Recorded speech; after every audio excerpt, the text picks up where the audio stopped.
आपका जो पूरा डे है वो सिर्फ अब 2 ही कामों के लिए डिवाइडेड होना चाहिए। इनफैक्ट इस बार को थोड़ा और ऊपर शिफ्ट कर देते हैं। 3 घंटे का टेस्ट और प्लस 1 घंटा उसकी एनालिसिस के लिए। उसके बाद में सर इस पूरे डे में आप क्या करोगे, that is your revision. Revision तीनों सब्जेक्ट्स में, तीनों डायमेंशन में, दैट इज PCM। ठीक है, ये आपका पूरी कहानी चलनी चाहिए।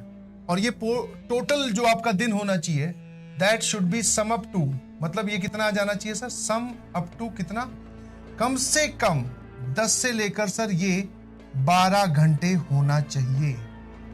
3 घंटे का टेस्ट और 1 घंटे की एनालिसिस हटा दूं कि आपने कहां गलती करी, कौन से टॉपिक में आप रह गए, कौन सा फॉर्मूला आपने गलत यूज किया, उसके बाद में आपके पास तब भी 8 या 9 घंटे बचने चाहिए।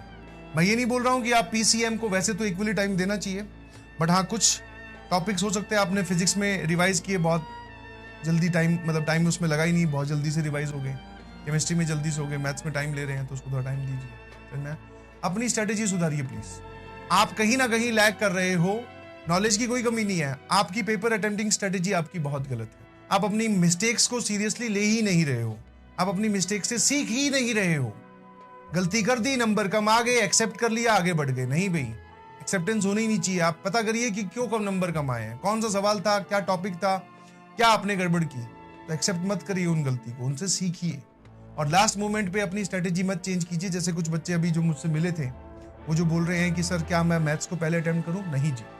आप अगर जा रहे हो तो मैथ्स के लिए पेपर में बेटा आपको 1 घंटा 25 मिनट या 1 घंटा 15 मिनट से लेकर 1 घंटा 30 मिनट का टाइम आपके पास होना चाहिए। इतना टाइम आप मैथ्स के लिए सफिशिएंटली निकाल के जाओ। अब चाहे ये टाइम आप पहले निकाल लो, बाद में निकाल लो, आपकी इच्छा है, मैं उस पर कोई कमेंट नहीं कर रहा हूं। अगर आप मैथ्स लास्ट में अटेम्प्ट करते हो तो that is good, last moment पे स्ट्रेटेजी चेंज करने की जरूरत नहीं है, मतलब इतना टाइम आपके पास होना चाहिए। ऐसा नहीं है कि आपने 1.5 घंटा फिजिक्स को दे दिया, 1 घंटा केमिस्ट्री को दे दिया, फिर आप बोल रहे हो आधे घंटे में सर मैथ्स के 3 ही सवाल सॉल्व हो पाए, मैथ्स डिफिकल्ट है।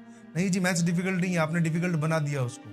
चाहे कोई सा भी पेपर उठा लो, कुछ भी हो, कैसा भी रंग बिरंगा पेपर आए, आसान आए मुश्किल आए, ठीक है, आसान पेपर आए तो सवाल ज्यादा करने होते हैं, मुश्किल पेपर आए तो हमें जो सवाल हम करें वो सही होने चाहिए।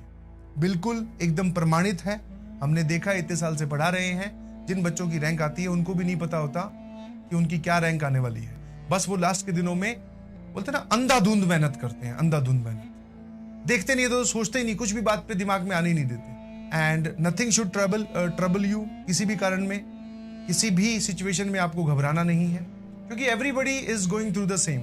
आपको अपनी सिचुएशन थोड़ी डिफिकल्ट इसलिए लग रही है क्योंकि आपको बाकी लोगों की पता नहीं है, तो सबकी सिचुएशन स्ट्रगलिंग है बेटा, सब इसी स्टेट ऑफ माइंड से या स्टेट ऑफ जो भी ये माहौल चल रहा है, सब इसी माहौल से गुजर रहे हैं।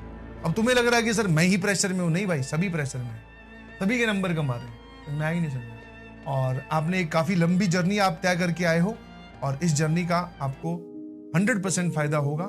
बस लास्ट के दिनों में अब बिल्कुल रुकिएगा मत, किसी भी नेगेटिव थॉट को अपने दिमाग तक मत पहुंचने दीजिए। सबसे बड़ा जो डर लास्ट के दिनों में सिखाता है या जो डर जेईई एस्पिरेंट्स को सताता है वो ये होता है कि भाई